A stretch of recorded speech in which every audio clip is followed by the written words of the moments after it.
Okay, so before we get started, just a couple of housekeeping items. We've had some issues with weather, which have made face-to-face classes be canceled. And looking forward, we were going to meet face-to-face on February 22nd. That is no longer going to happen because of a scheduling conflict. So we are going to push that face-to-face meeting to March 1st. So on your syllabus, that is scheduled as a hybrid week. We are going to flip-flop that so that we don't lose out on our face-to-face time. Um, and then the following week after that will be your spring break week. So this week, February 22nd, is a hybrid. You will do a video lecture, you'll have an assignment, and then um, on March 1st, we will plan on meeting at the college and doing that as a face-to-face, and we'll be there from 4 to 6:30. And at that point, I will give you more details on the rest of the semester and a couple of changes we need to make just so we can recover some of the time that we've lost because of weather issues and having to reschedule that way.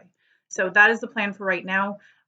Please send me an email. I know that's a change, and hopefully that is something that will work out for everybody, being able to do that March 1st as a face-to-face meeting.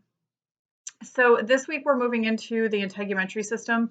And up till this point, all of our conversations have really been about the building blocks. So we've talked about the chemistry side of things and atoms and molecules, and then we got into the cells and the organelles, and then we built up to tissues. And now when we get into the integumentary system, this is the first time that we are actually talking about one of the 11 body systems. So we will spend the rest of this semester looking at full systems, and then the ones that we don't cover this first semester, we will then get into second semester.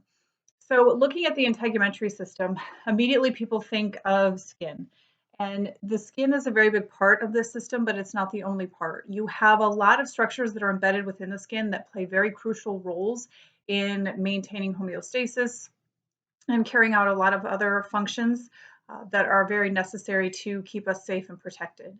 So when we look at the integumentary system and knowing that skin is a part of it, you have skin, which is going to be about 15% of your overall body weight. So if you think of what you weigh right now, take that by 15%, that is going to tell you approximately how much skin you have covering your body. And obviously that will vary from person to person. You have size differences as far as height and things like that. And so the amount of skin that an individual has is slightly unique to them. Within your skin, as I mentioned, you guys have a lot of accessory structures. So you have things like your oil glands, which are going to actually work as a natural lotion to help keep the skin moisturized. You also have your sweat glands, and there are a couple different types of sweat glands that we have. We'll talk about those a little bit more as we move through the packet. You have a series of blood vessels that are going to supply nutrients and oxygen to the cells of your skin, as well as explain some of the color changes that we see within our bodies. You have nerves, which are going to help with sensory information. We have a ton of sensory receptors that are going to be located within our skin. And then finally, we have our hair, which has changed drastically from what it initially looked like in early human times compared to what we see on the body now. So just a little bit of a background of what we're going to talk about moving through the integumentary system. So looking at the job of the integumentary system, one of the biggest things that your skin is going to do for you is it's actually going to serve as a protective barrier. Your skin is really your first line of defense between the outside world and the internal environment of your body. And it creates a barrier for infections, viruses, other foreign things to easily be able to get into your system. And so, really, what you want to think of that skin layer being is a protective layer that is going to create that separation between things that could potentially do harm to the body and what's supposed to be there. The other thing that your skin is going to do for you that is very important is it's actually going to help against water loss. A large percentage of our body is made up of water, and so we want to make sure that we maintain that. And again, stemming back to a time period where water was not readily available, you couldn't go to your sink and just turn on the faucet and get water running, but it was much more of a process to locate water.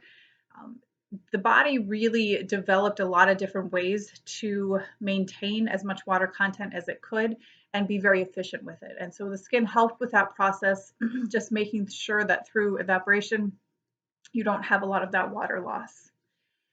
Your skin is also going to work to help regulate your body temperature, and it works with your muscles. So your muscles do a lot to maintain body temperature, but the skin again is going to create that layer and almost work like a blanket to hold some of that heat in to make sure that it doesn't evaporate into your surroundings and you lose it very readily. So just kind of think of it kind of as a blanket holding that heat to your internal structures. Your skin, as I mentioned, also is going to be very big as far as sensory receptors. Because this is the barrier between you and the outside world, it's going to need to be able to communicate with things that are going on around you.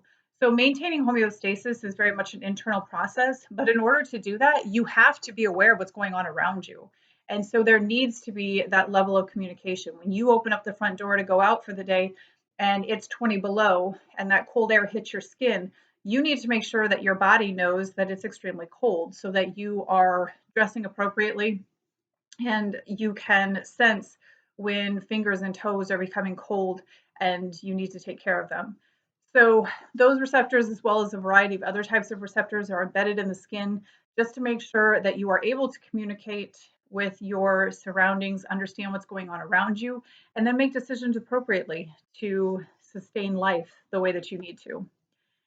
Your skin is also going to excrete waste products, and we'll talk about that a little bit more when we get into the sweat glands, but it is a way that we eliminate some of the waste that we have in our system. The skin is also going to work with sunlight to create certain chemicals, specifically vitamin D. Vitamin D is not something that is readily found in a lot of the foods that we have. If you find something that has vitamin D, like milk or orange juice, um, it's typically fortified, meaning that it doesn't naturally occur in those foods, but it is put there so that you can get it into your system. The best source of vitamin D is exposure to UV light. And when your skin is exposed to that UV ray, it will actually take substances in your system and it's able to then convert them into vitamin D, which you will then put to use.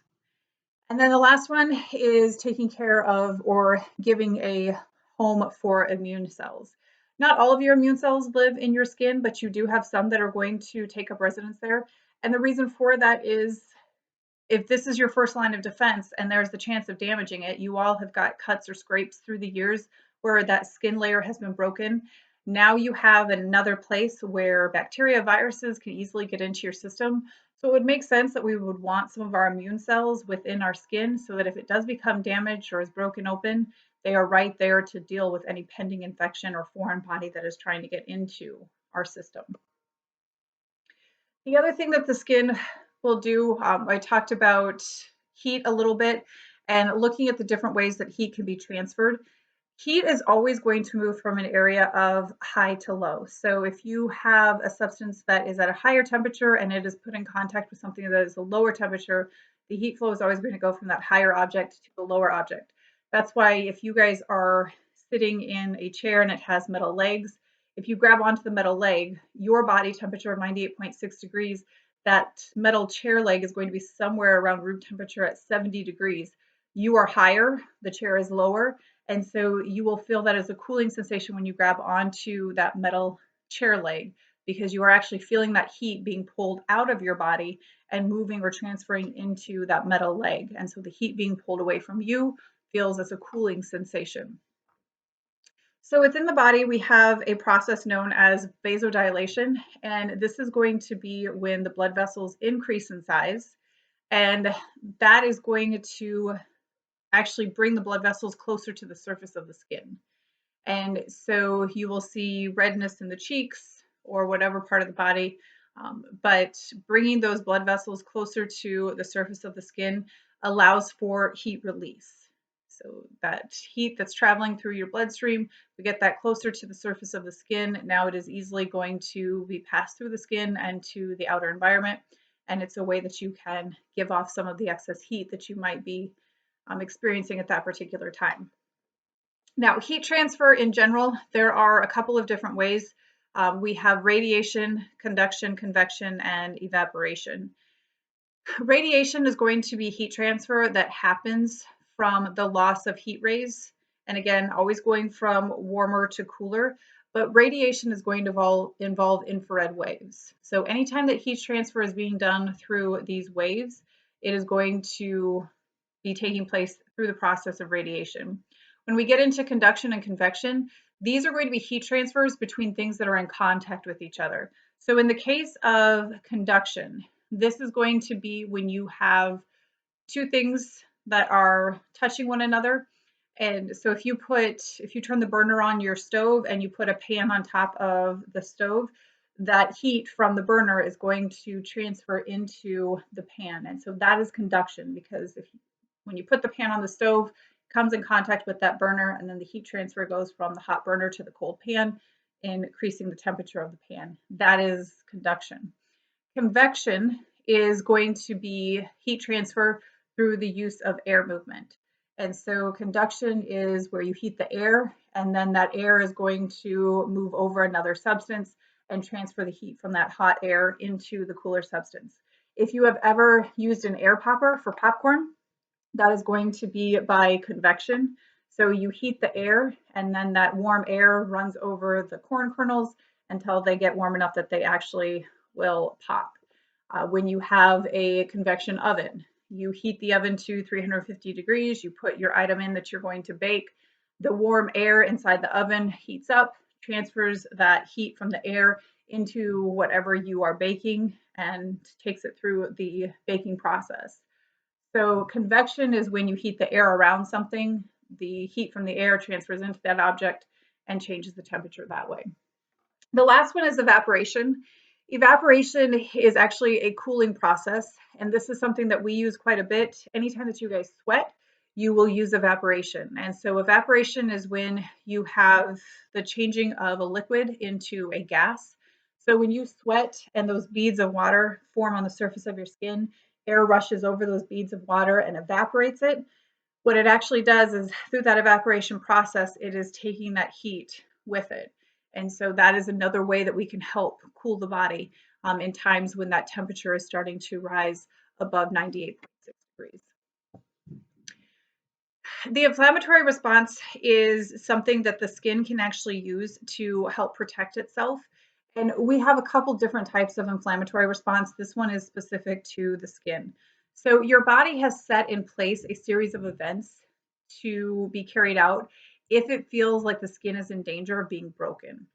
So if you have something that is irritating the skin or rubbing up against the skin repeatedly, the body is going to read that as something is trying to break the skin. If the skin is broken, we are going to run the risk of an infection from foreign invaders being able to get into that wound. And so the body will start to do a series of things to prevent the skin from breaking open. So the first thing that will happen is the body will send extra blood to that location. And the reason for that is because if the skin is damaged, by bringing extra blood to that area, it also brings extra immune cells so that it can fight off any potential invaders, viruses, bacteria, things like that. Now, with that extra blood is going to come heat. That's just a default. If you are putting extra blood into this area, blood is something that we use to heat the body. Obviously, you're going to notice the increase in temperature in that location as well.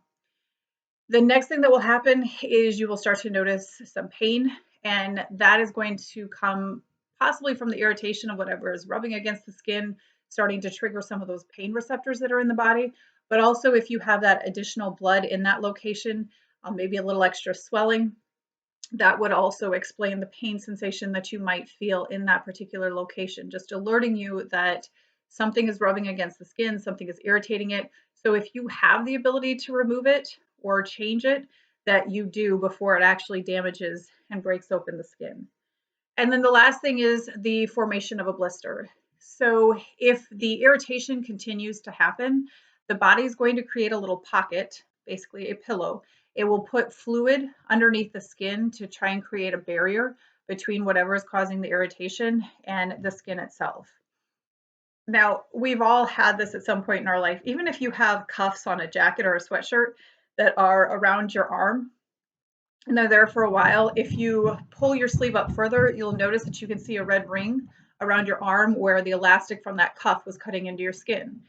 You'll have the redness from the extra blood, probably is going to feel warmer to the touch because that extra blood is in that location. If it was tight enough, it will start to maybe hurt. And some people might notice that it actually itches. So you have that elastic that's tied around a body part. And as soon as you move it off that body part, you'll notice that itching sensation. Itching is actually the lowest form of pain that your body can register. So you sense it as an itch, but that is your body telling you that there was pain there. And then if it does get to that swelling or that blister, unfortunately, what a lot of people will do is once they see that blister, they go ahead and pop it. You have just undone everything that your body tried to do to keep your skin from breaking open. As soon as you pop open that blister, you now create an opening to the outside world for foreign invaders to be able to get in. So all the work that your body put into going through the inflammatory response to make sure that there was not damage to the skin, you just negated. So if you do have a blister um, where for whatever reason shoes were rubbing wrong on your feet, um, once that blister is there, if at all possible, don't break it open. And sometimes it just happens because of the location of it, you can't avoid it, but don't intentionally pop that blister. Give your body time to reabsorb that fluid, let the blister deflate and go back down, and let the inflammatory response do what it was intended to do. Now, if the skin is damaged and is broken open, the body will go into the process of then repairing that particular wound. And if the cut or the damage was great enough that it actually caused bleeding to happen, then the body has a very set series of events that are going to be carried out to respond to that and to carry out the healing process. Now, in your skin. And if you guys have ever dealt with wires that have like the protective sheath over it, and you cut the sheath away and then you can see the wire running through, that's essentially how your skin is somewhat designed. So in your skin, when it's all intact, it's like that sheath over those wires. And when your skin is cut, then just like that wire is exposed underneath those sheaths, the fibers in your skin become exposed. And once that happens, there is a hormone that is going to be released into your body that triggers your immune response and tells your body, we have a wound, we have some damage that is done, we need to start the healing process. So the skin is cut, those fibers are exposed, a hormone is released to trigger a response. And once that hormone is released, what happens is you have a protein that is circulating through your body all the time, head to toe, all throughout your body. You have this protein known as fibrinogen that is just circulating. Now, fibrinogen is inactive because you guys do not want the healing process to start somewhere where you don't have damage. So, if it's not needed, it is kept in that fibrinogen format and or form and maintains being inactive. Now, once that hormone is stimulated or released, now that tells the fibrinogen that we have a wound, we need to start working. So the presence of that hormone will cause fibrinogen to convert to something called fibrin. Now, fibrinogen is the inactive form. We have it circulating through the system because we never know when or where damage is going to occur. And so once that inactive fibrinogen is exposed to that hormone from wherever the wound is, that fibrinogen will convert to fibrin. Fibrin is the active form and will start the clotting process. So fibrin is a protein thread, and what it will actually do is it will create a network of these threads that crisscross over the opening. And it's very random. It's not nice and neat, but these threads just network, like I said, and crisscross back and forth across that wound, and they create a net. And so as blood is coming out of that wound and this net begins to be formed, what happens is in your blood, you guys have material called platelets. Now, platelets are fragmented cells. They have very jagged, rough edges. So as the blood is flowing out, those platelets and their jagged edges get trapped in the threads. And as more and more of those platelets get packed in behind those threads, they start to clot together and will actually stop the bleeding. So it's a process. First, those fibrin threads have to create the net over the wound. Blood exits, platelets get trapped in the net, and as more and more platelets get packed in there, it eventually will clot over, stops the bleeding. Those platelets will then pack together and form what you guys know as a scab. That scab or that plug then is maintained while the skin cells around the damaged area go through the process of mitosis and repair the damaged area. And as more and more of those skin cells are replaced and fixed, then they will start to grow outward and they push up behind that scab. And after a while, what happens? That scab will start to come off around the edges and eventually will fall off. What do? We get impatient. It starts to itch around the edges. And so we pick and pull the scab off. And typically when you do that, what happens? It will bleed again because you pulled out the plug that your body created to stop the bleeding in the first place. So then it's usually on a smaller scale, but the body will have to start the process over. You pulled out the plug, you pulled out that net, now it's bleeding again, so fibrin will come back in, redo the process, and then you have to wait it out again. But that is what happens. Now, the actual process of blood clotting is a very specific process of a lot of different factors. And it's called a cascading event where one thing has to happen and then that triggers the next thing and the next thing and the next thing on down the line because we don't want our blood to clot unless it is responding to a wound. And so that's why it's a series of events. One has to trigger number two, has to trigger number three to make sure that it doesn't happen when it's not supposed to. So that was a very shortened version of what would actually happen during the process of the healing of a wound. We also know that our skin is very susceptible to burns. And so looking at the degree of burns, right now, in some places you can find up to 6 categories of burns. I put the first 3 on here. Those are the most widely acceptable. First, second, and third degree burns, with first being the least severe, typically is not going to leave any scarring or long-term effects. And it really is just getting into the epidermis or that top layer of skin. Second degree burn is a little bit more serious. Now we are getting a little bit more of a deeper burn. We're involving more area on the skin. And so second degree burn still typically is not going to leave any scar or lasting effects unless because of the damage from the burn, there's some sort of infection. When you get into third degree, now you are impacting deeper layers of the skin. So you have the epidermis, which is the top, the dermis, which is underneath that, and then you have a subcutaneous layer as well. And as you start to get into those lower layers, that is going to constitute what we would know as a third degree burn. Typically are going to see a lot of color change. So in those initial ones, it talks about the waxy appearance, maybe some redness appearance. When you get into third degrees, not uncommon to see black because the tissue has been damaged so much.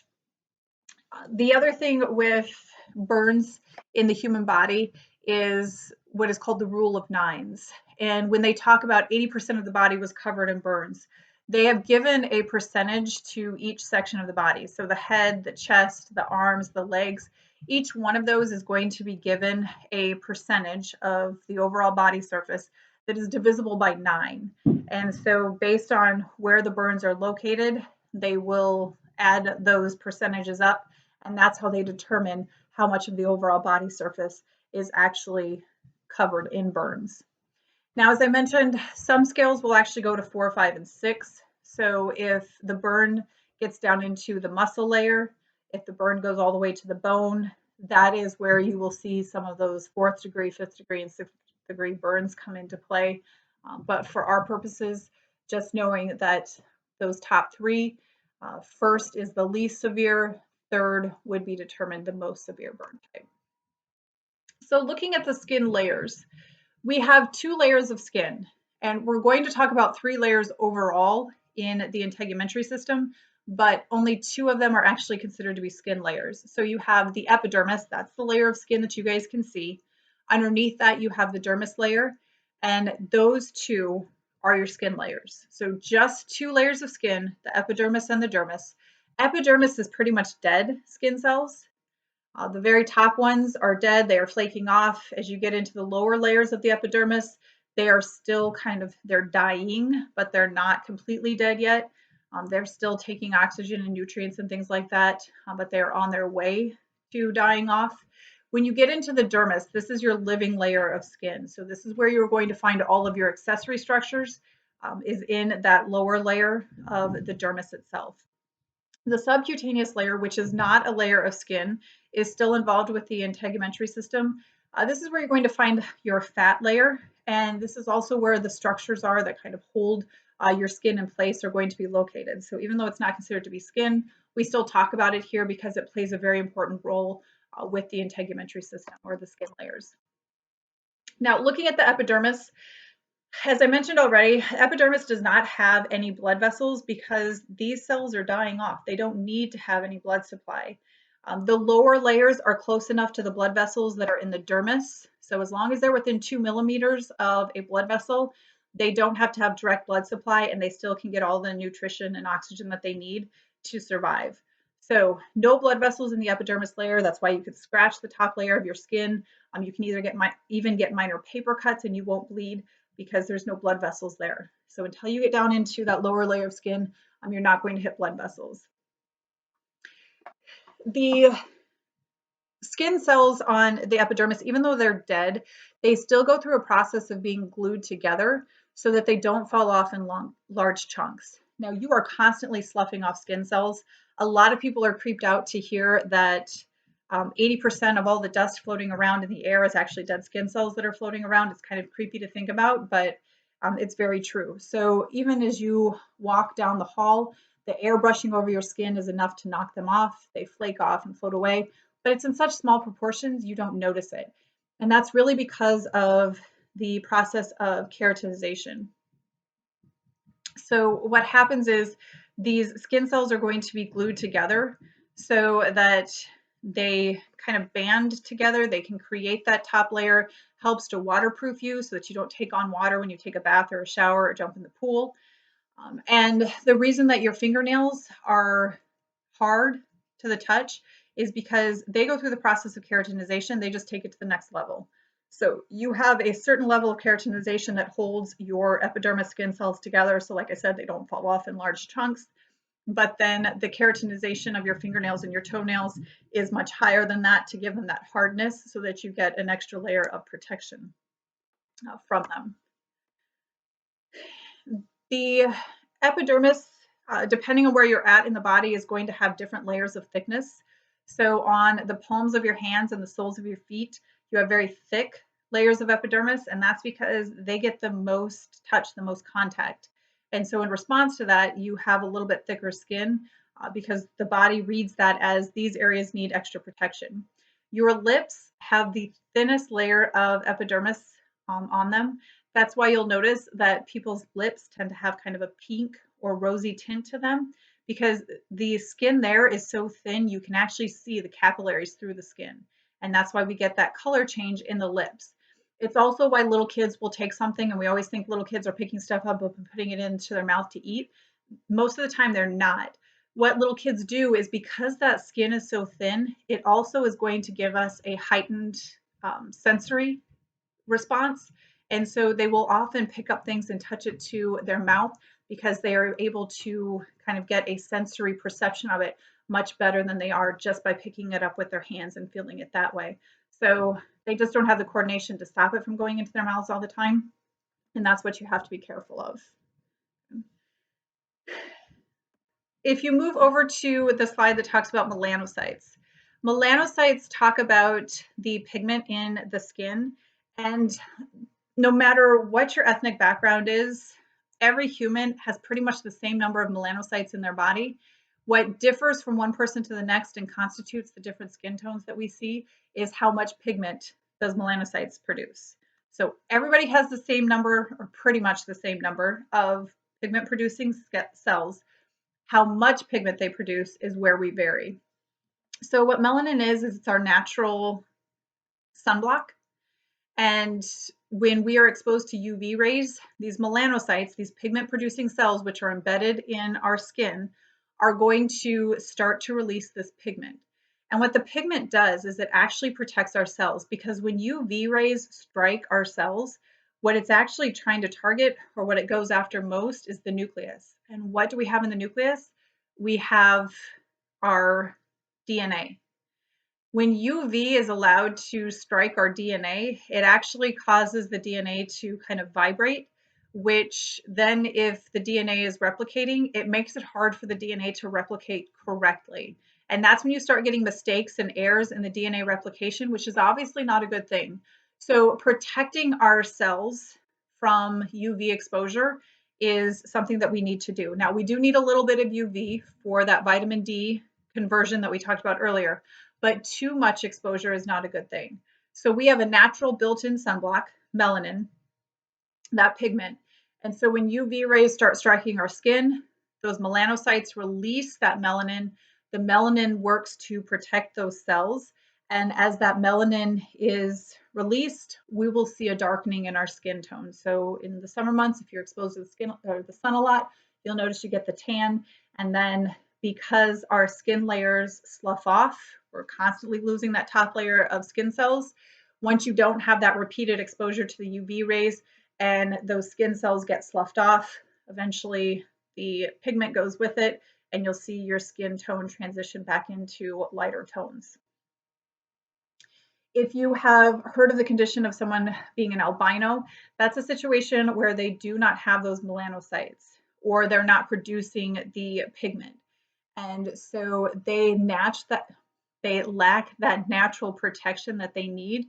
And so when they have exposure to sun, it is very, very harmful to them because they don't have any way to naturally protect themselves. And so you will see they will typically wear hats that cover their face. They will wear gloves, long sleeves, sunglasses to protect themselves from that UV exposure, because it is a much higher risk for them. They don't have any way to naturally protect themselves. Someone who is an albino, you'll also notice that their eyes appear pink. They don't have any pigmentation in their eyes. So what you would typically notice as your iris, the color of brown or blue or green eyes, they don't have that pigment. And so you can actually see the capillaries in their eyes because they lack that pigment. And so it appears pink. You're seeing those capillaries come through. The coloration of skin, that is something that can change as well. Sometimes it's because of blood flow. If you are moving blood through your system, if you become embarrassed and those blood vessels come closer to the surface of your skin, you might notice that you blush. That is because those blood vessels are right underneath the skin, and you are able to see that redness from the blood coming through the skin. If you have a situation where you are extremely cold, your blood vessels will vasoconstrict, meaning that they get smaller in size. When they do that, they pull away from the surface of the skin. And because light has to travel through more layers of skin before it reaches those blood vessels, it will make the blood vessels appear kind of a blue to a purple color. Also, your blood will change color based on oxygen levels. So if it's highly oxygenated, it is bright red. If it is low oxygenated, it turns into a deep red. Again, that deep red color, as it is moving through the multiple skin layers, will appear to have a bluish color. So somebody who is suffocating or not getting enough oxygen in, they'll talk about their lips appearing blue. It's not that the blood is blue, it's just that the color of the blood has changed into a deeper red color, and so it appears different as it's coming through the skin. There's an activity that we used to do where you take a vial of red food coloring and you drop it into a baggie full of milk. And if you bring the vial so that there's just a very thin layer of milk over the vial, it actually will look like the vial is blue. And the milk represents your skin, the vial actually represents your blood. And you can just see as you change it at different depths in the milk, how it changes color, and it does get that blue color because of the white layer over the top of it, or that skin layer over the top of it. Some of the other color changes that can happen, you can actually change your skin tone based on the things that you eat.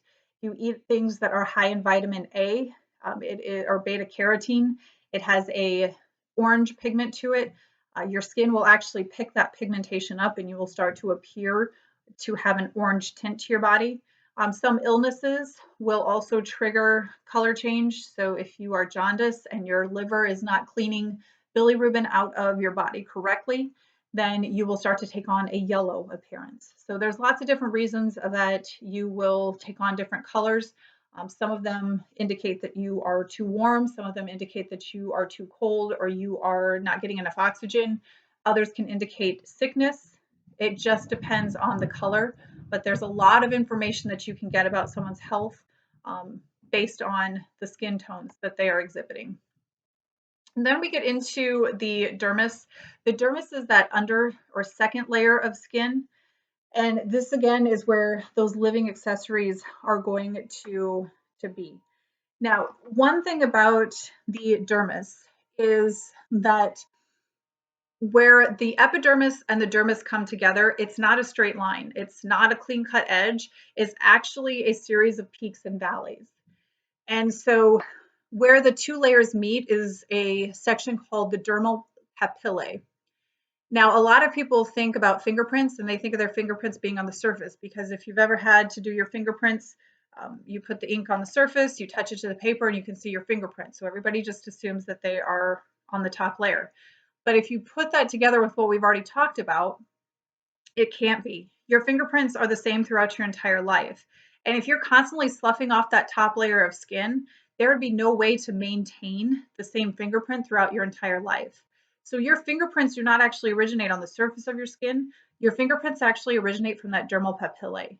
And so those peaks and valleys, they come from the dermis layer, and those hills and those valley areas are deep enough that they actually push up through the epidermis layer and cause the ridges on the surface of your skin.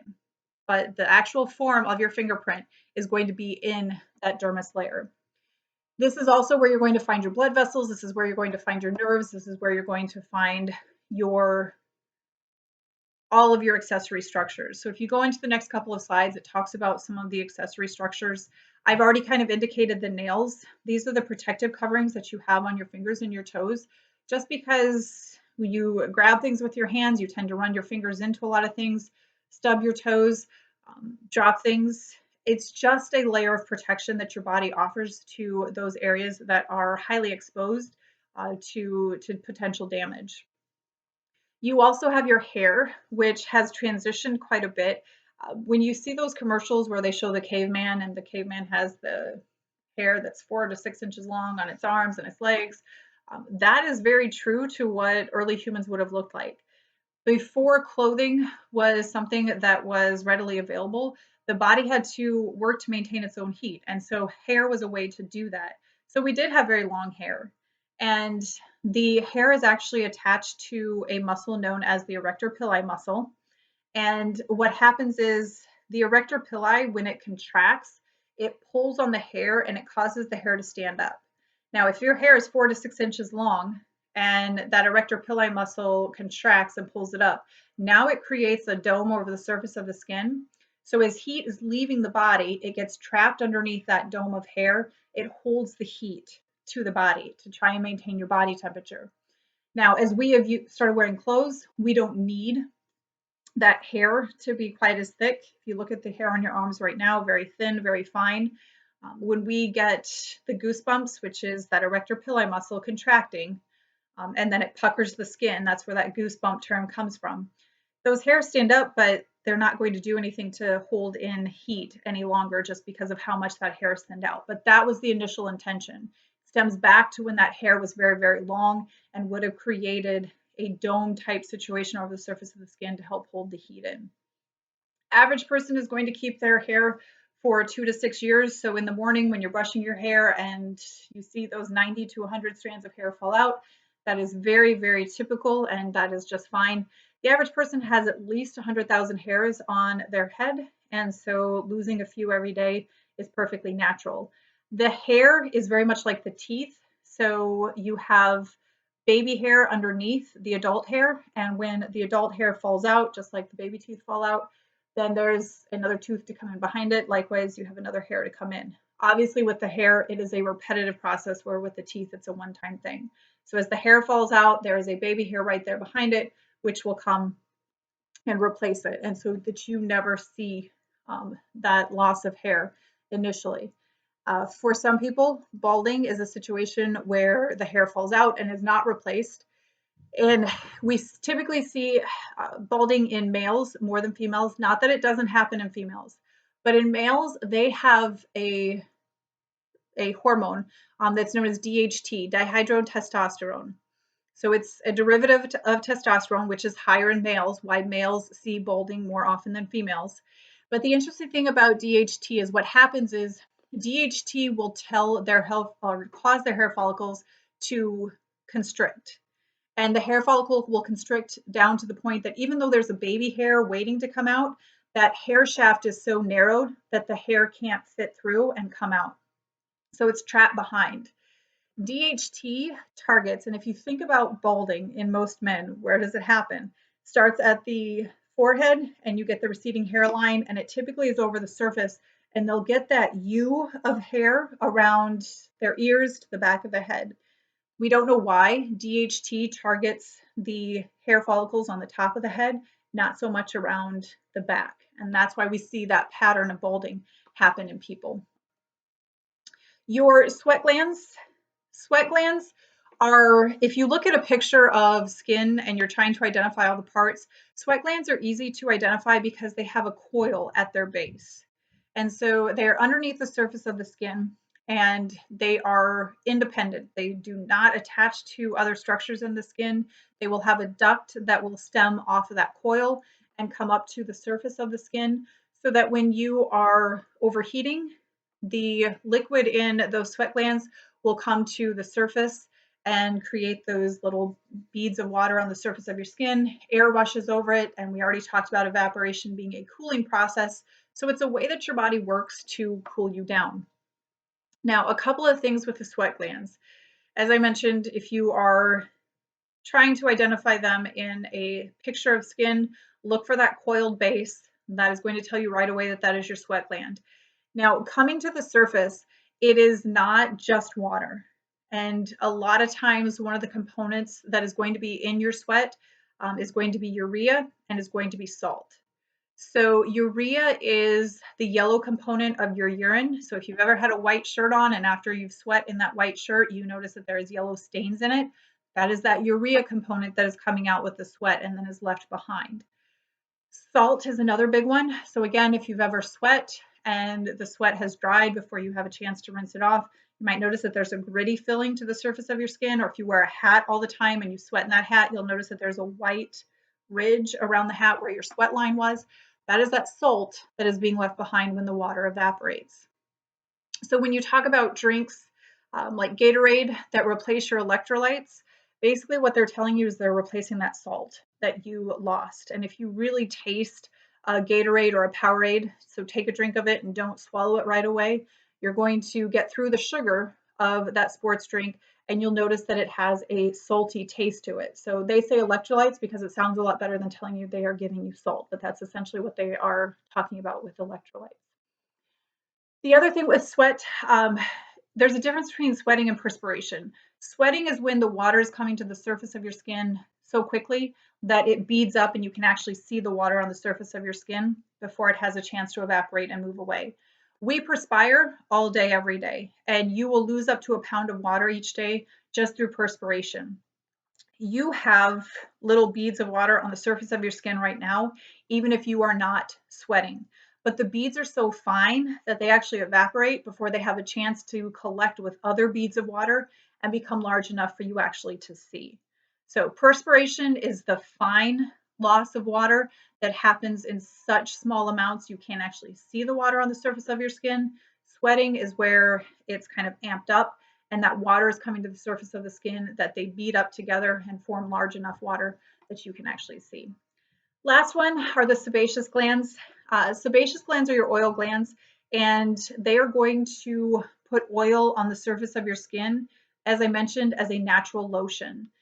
So you have these oil glands, and if you were looking at a picture of skin and trying to identify the parts, oil or sweat glands have the coil and are independent.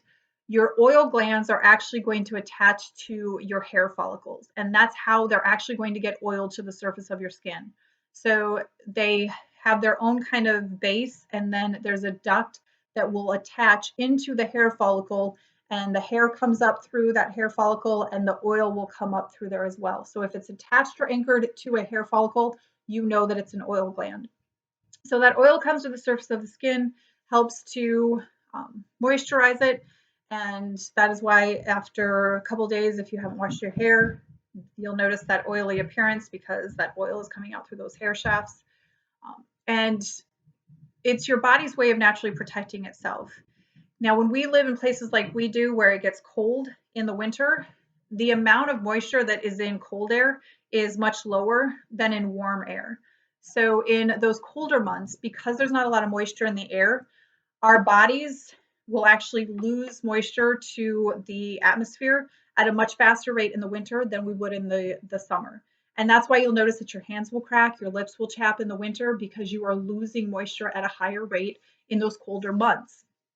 So what do? We put on lotion, we put on chapstick, and the problem with that is the body reads it as you put that lotion on, you put that chapstick on, the body sees it as it's overproducing its own natural oil.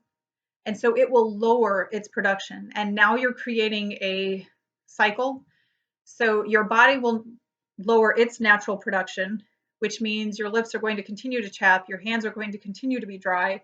And so you put on more lotion, more chapstick, and it's just a vicious cycle. Usually it takes the body somewhere between 1 to 2 weeks to register the change in temperature or the loss of water in those colder months, and it will start increasing your own natural production of oil to meet that. And so it will get rid of the chapped lips, it will alleviate the hands. Some people just can't wait. And so they start using the lotion and the chapstick, and like I said, it just becomes a vicious cycle. So that is a little bit of background about the skin.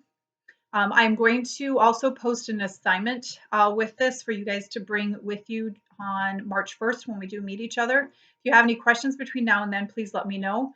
But for right now, no meeting on the 22nd. We will meet face to face on March 1st and then figure out the rest of the changes that we need to make, which will be minimal, but enough to make sure that we recover that time that we lost due to weather issues. If you have anything between then and now, please send me an email. Otherwise, take care, and I will talk to you later.